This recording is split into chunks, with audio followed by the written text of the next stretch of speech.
All right, guys, we had some technical difficulties in the last one, so we're going to try this again, see if it works okay. So I'm just going to hop Nina back in here. So I'm speaking with Nina Marie today. She's an expert in just perinatal health, electrolytes, all of that. So I'm super excited to chat with her. And we had a conversation. The connection was a little off, so we're going to attempt this one more time. Mother, you are on this call, so if you can hear me and her well, let me know. All right, let's see. Here we go.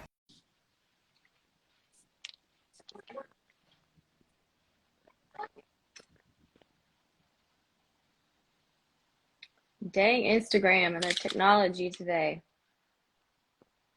Okay, let me know once Nina comes on if you can hear us both.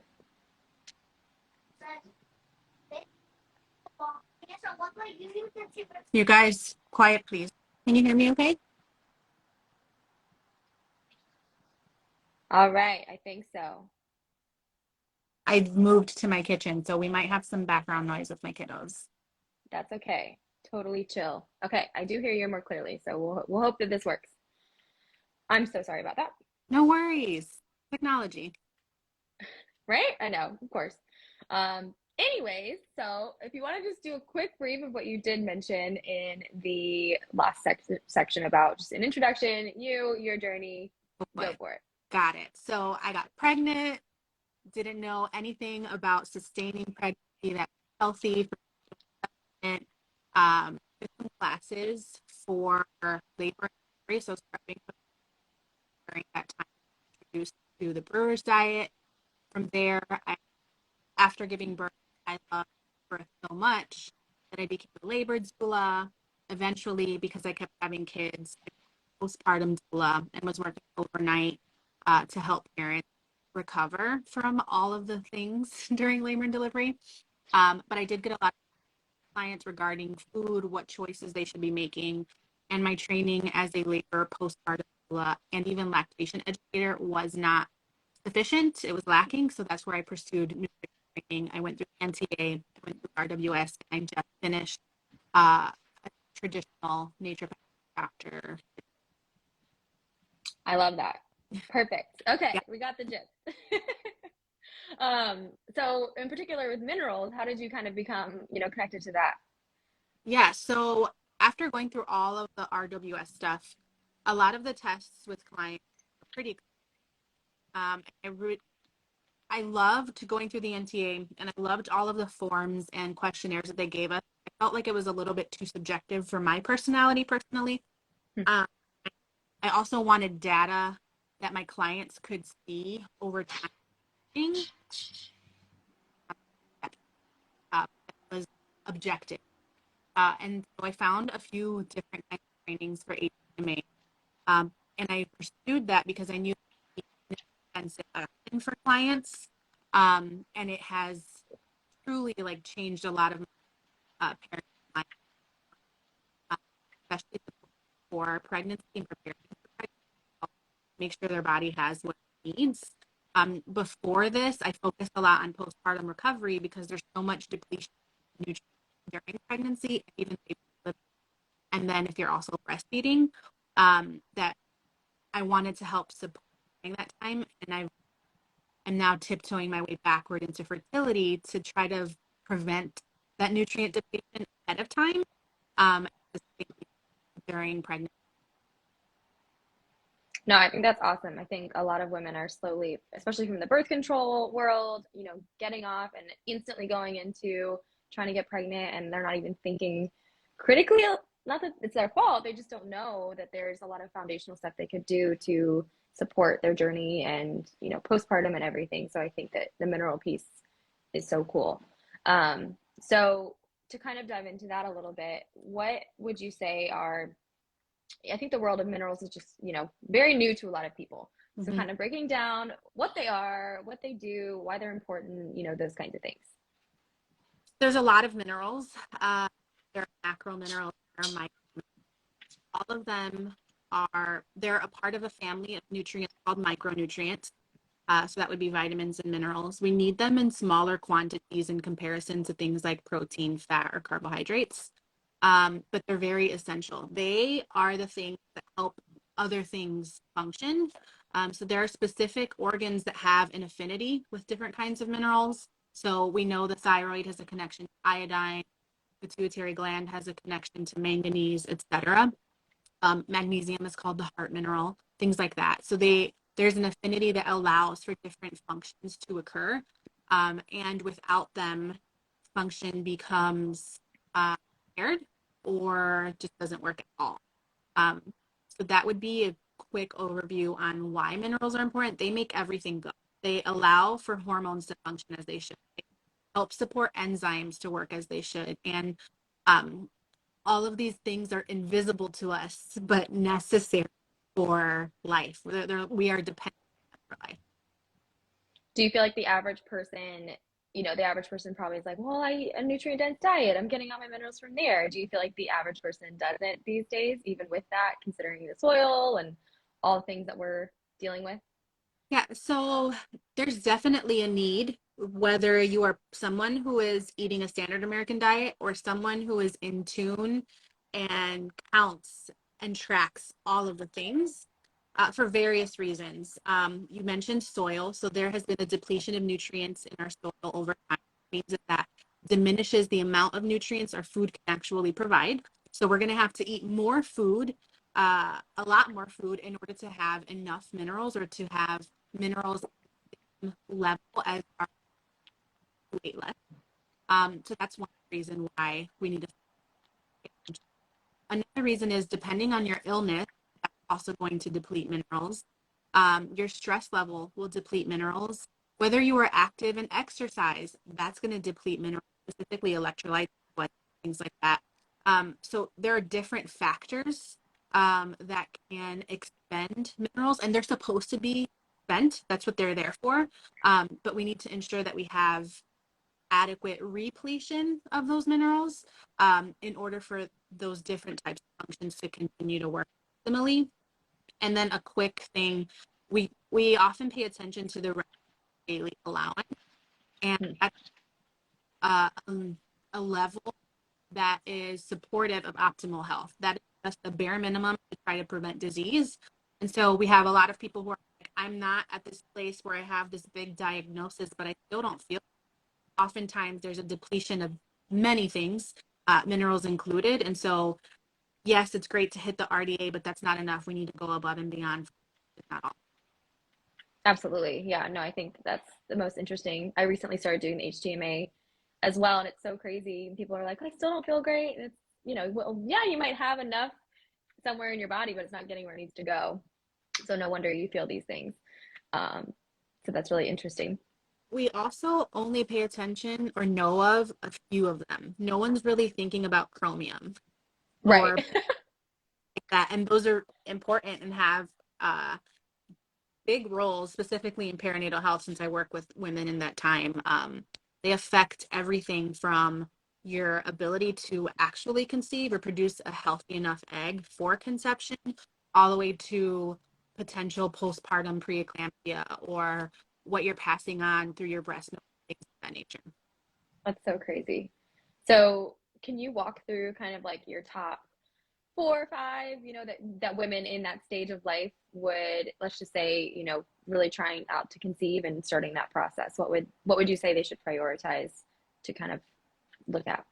In any one of those stages, the first four minerals on the HMA test, calcium, magnesium, sodium, and potassium, are more to focus on. Um, for those who are familiar with the HMA test, you have Mhm. single, you have so things like those four elements, boron, chromium, and then we also have toxic elements that are measured, so things like our heavy arsenic, mercury, etc. There are additional elements, things like lithium, nickel, strontium. And then the second page, we have the ratio. So minerals, wonderful to know our levels are individually, but they don't work in isolation, and they have relationships with each other as well as toxic elements or those additional elements. Um, so The reason I mentioned that is because on the second page we have the significant ratios, and there's like 7 of them, and I think 5 of them include at least one of those first 4 minerals, or Mm. have both, or have 2 of them. So you'll have calcium to phosphorus, calcium to potassium, sodium to potassium, sodium to magnesium, calcium to magnesium, and then there's also zinc and copper and iron to copper. Most of them are made up of the first 4 minerals. And if we focus just on those first 4, we can help address what those ratios represent. So we have your autonomic balance ratio. So how's your central nervous system operating? And that's going to be huge in Hmm. fertility. Stress state, body's not going to want to produce egg because, oh no, line's up to get me. There's no point in making a baby if my life is on the line, right? You have the blood sugar ratio there. That's going to affect fertility. It will affect gestational diabetes. You have a lot of blood sugar dysregulation when there's lack of sleep and postpartum as well. Um, it will affect your sodium to potassium ratio, which is representative of your stress management or stress level. It's going to affect your thyroid. It's going to affect your adrenal glands. So there are so many different systems or organs that are represented just with those 4 minerals that when clients come to me and they want to look at the whole thing, it's wonderful to dive into the weeds and look at all of those other wonderful minerals that we don't talk about. But in the beginning, I would say focusing on those 4, which are your electrolytes, are more than enough for you to begin to impact your body for fertility, for pregnancy, and for postpartum recovery, breastfeeding. That's really interesting. And I think a lot of people too try to isolate these things and they don't see that they're so synergistic or antagonistic in some cases. So working, as a holistic picture and also not trying to do everything at once because that's just not ever good for anybody, or achievable really. But so can you kind of walk through, what sources, food sources, natural things that people could get from these macro minerals, and then if they can't seem to get it through their diet, you know, another option or a form of supplementation that could be helpful. Absolutely. So calcium, an easy one would be dairy. Um, I promote and advocate for raw dairy. Your body handles it better than pasteurized. I do know that there are people who can't access pasteurized. So the store-bought option that I often recommend is the brand Kelowna because they are Mm. pasteurized and non-homogeneous. So that's going to be your best option. You don't want something that says ultra high heat or high heat pasteurization. It's killing off all of the enzymes and things necessary to properly digest the dairy. So go for raw if you can access it, and then go for low heat, non-homogenized if you cannot. Bone broth is also high in calcium, bone marrow, things like that, anything with bones, because your calcium predominantly goes to bones anyway. There are some dark leafy greens that you could get some calcium from, but the thing to remember when it comes to dark leafy greens specifically, and some other plant foods as well, is that calcium and other important nutrients like iron are often bound to the plant's defense chemicals, and your body is going to have to work harder to unbind it in order to actually absorb it. So that's why the absorption rate of some nutrients in plant foods is lower because of those defense chemicals. Um, Gelatin is another really great calcium source. So I make some gummies. Um, Love them. yes, my kids love them too. When it comes to potassium, fruit vegetables is high in potassium. I have potassium sauce, uh, let them soak for a while with other seasonings. And then you have potassium broth. You can make a potassium smoothie, things with like bananas, avocados, coconut water, high in potassium. Um, Sodium, the most is salt that you want to have. Fine salt, high processed salt. Please do not use iodized salt. Um, then we have magnesium. Magnesium you can find in some dairy. You can find in a lot of legumes, dark chocolate. And then for all of those, when we test for HPA, I always go with a food. I'm giving you a list of foods, including A for your mineral status.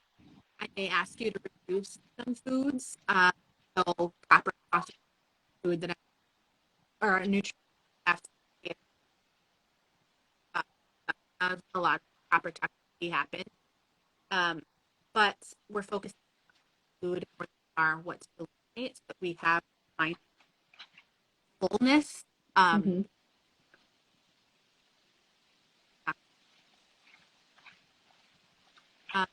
there are supplements whatnot that you bring in. So anyone would a light packet. They're not Hmm. potassium. That's something. Well, most light packets often aren't very high in potassium. So adding coconut water is a great way to get that. I have Um, seen that the ratio is very different compared to like a Redmond sea salt or something like that. So I've seen some back and forth, and I'm even like, oh, I don't know. But that makes sense that you could just add potassium back in. yeah, I try not to make things hard. Yeah, I mean, amen. Is super for most people, and so take it, drink some coconut water with it, or just make sure you've got some sort of potassium that day. Um, it can be really challenging for some people to have so many rules. And that when you do an H, there's so much information. There's so much information just from a small snip of hair. And it can become overwhelming. And I tell my clients that all the time. So I always give them like, these are your top three things. If you don't do anything else, do these three things, and it's more than enough for what your body needs. Um, Pinch of sea salt, things like that in your water. Those would be easily accessible ways to include minerals that you need.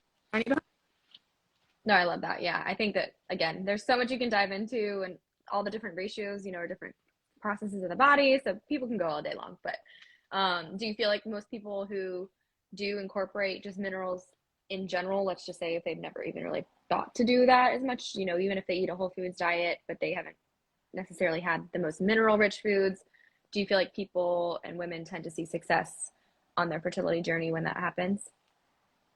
You're getting minerals in your food no matter what you're eating. Um, the level of minerals can differ. So eating a nutrient dense diet is definitely where you begin. Many of my Hmm. clients always begin. I have some clients who come to me who aren't eating a nutrient dense diet. We know we need to switch you over in diet. Let's focus on that first.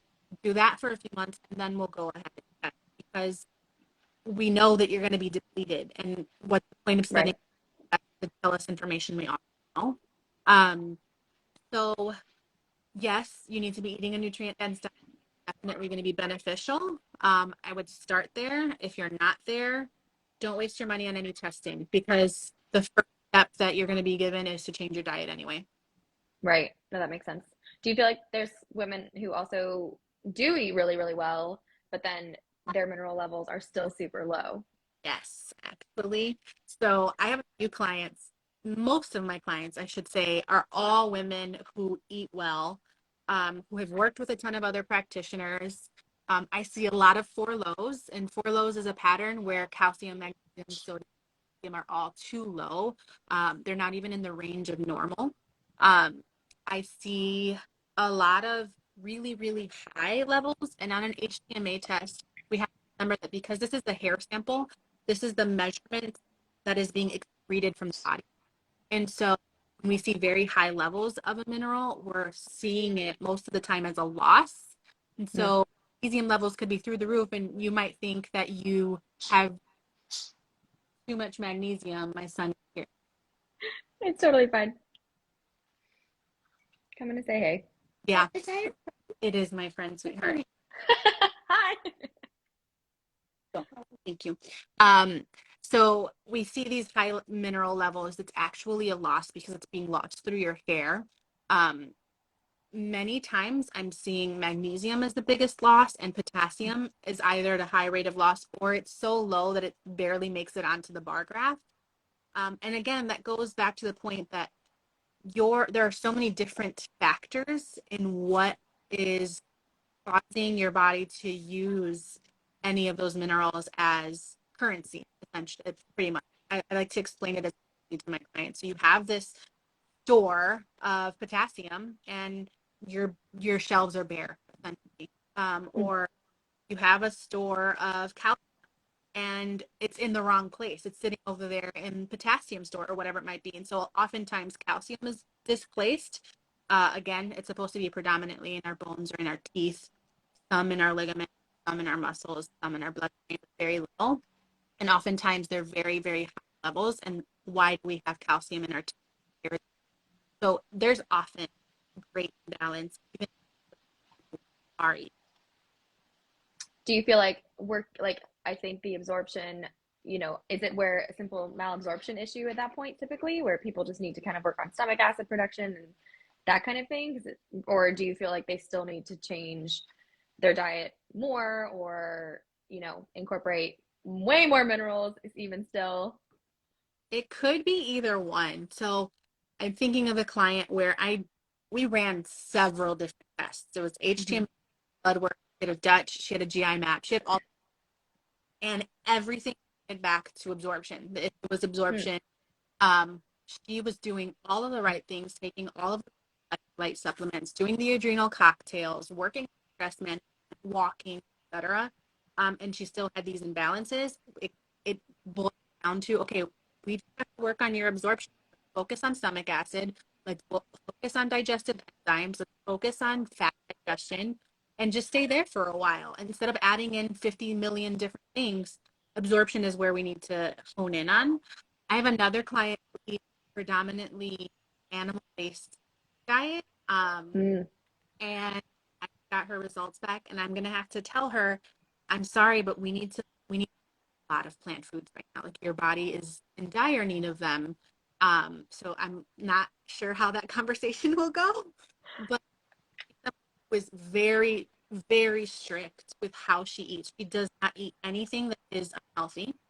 She screens all restaurants. She screens the oils that food is cooked in restaurants. Like she's Wow. very on top of it. And so to see her mineral displacement tells me your body, you are eating for a wrong metabolic type. So HTMA testing helps us to see how your metabolism is doing. So she's eating in a way as if metabolism is fast, and it's not benefiting. Her metabolism is slow, and we need to help speed it up. And so eating a high fat diet is going to slow it down more. We do need to increase plant foods. We do need to increase carbohydrates to help speed metabolism more and then focus on protein. So there's so much nuance, so much information we can get from HTMA testing that helps us to um, even make small adjustments to get a person where they need to be. Others we have to over, but it's very. Right, absolutely. So to kind of wrap this up, do you feel like at what point should a woman feel confident about moving forward with, fertility and feeling like her minerals? Do you feel like they have to be in that perfect zone or just having seen an increase, feeling good, obviously, but what would you say is kind of the, you know, a, a, an open door to that process? I would say spend a minimum of 6 months. I tell all my clients, please give me a year, but if you're not willing to do a year, let's do 6 months. Working on detoxification, we need to make sure that heavy metals have moved out, that we've been able to bind things and eliminate properly, because almost everything can pass the placenta. It functions as a filter, but there are many things that can get passed, including toxins, that parasites. You might have a parasite. We might have to work on that because you can't do that in pregnancy. You can't do that in your breast. So there's stuff that we can find and adjust and correct prior to pregnancy, um, that will benefit both mom and baby. Um, in the preconception time, I do want to throw it out there that I work with couples, because I know that this is a two-person job. Um, Mm-hmm. so it's really important to make sure that mom and dad are both working on their health and have the best support. So a minimum of 6 months, doing a lot of the things, eliminating all of the foods that we shouldn't be, paying particular attention to what our environment is like, how we're, there are three basic needs You need clean air, clean water, clean food. If you can manage that, um, you are positioning yourself to have a much better pregnancy, and a pregnancy that you can enjoy. There are so many women who are miserable in pregnancy. Yeah, If you take 6 months, which is not a lot of time, you can have a much better pregnancy. I love that. I'm currently in a very similar stage myself. So if I need any help, I'll be reaching out. Alex, Well, this was an awesome conversation, and there was one question in particular that we didn't get to, but just someone had a question on preferred magnesium sources. Do you recommend a capsule source if someone has to supplement or a topical? it depends. So I have clients who can't tolerate a magnesium. Most of the time, it's easier to start with transdermal, so with something with the skin, because it is absorbed more easily into your bloodstream, and you don't have to worry about digestion and absorption. Um, if you have been working on health long, you may be able to skip that taking a capsule. Um, so it really, like, some people are sensitive on um, I like to start with like soaking bath. That's one thing to help you relax. You're knocking two birds out. You're absorbing some magnesium, and you're relaxing. It helps you decrease stress and support your adrenal glands. You want to take a bubble bath with some magnesium plate, or you could do the lotion. Um, but also, depending on what the end goal, if you want to be pregnant in 6 months, then we might have to be more aggressive and things like both. Maybe do a capsule and some transdermal. If you're someone's like, I want to get pregnant in the next years, then That makes sense. Yeah. Okay. I like it. Awesome. Well, this was an amazing conversation. I really appreciate your knowledge and your time. So if you can just leave everyone with how they can connect with you, the resources that you have, working one-on-one or in any capacity, and we'll leave it there. sure. So you can find me on Instagram at Mama Wheel, and ask why. My last name it means wheel. It is and it's online, but I also have some online course options. One specifically for and how you provide, and then another one is applying HTMA testing to the perinatal time for practitioners or individuals who want to understand testing and then test for themselves. So those are options for you to be able to work at a more affordable rate. But always just try on there's something there. Perfect. Well, I love connecting with you, and I hope to continue to support you as well. But thank you so much again. And I think you said you were moving, I saw. So good luck with your move. That's a hell headache. Well, best of luck to you. Thank you again, Nina, and I will talk to you soon. Have a good one. You too. Bye.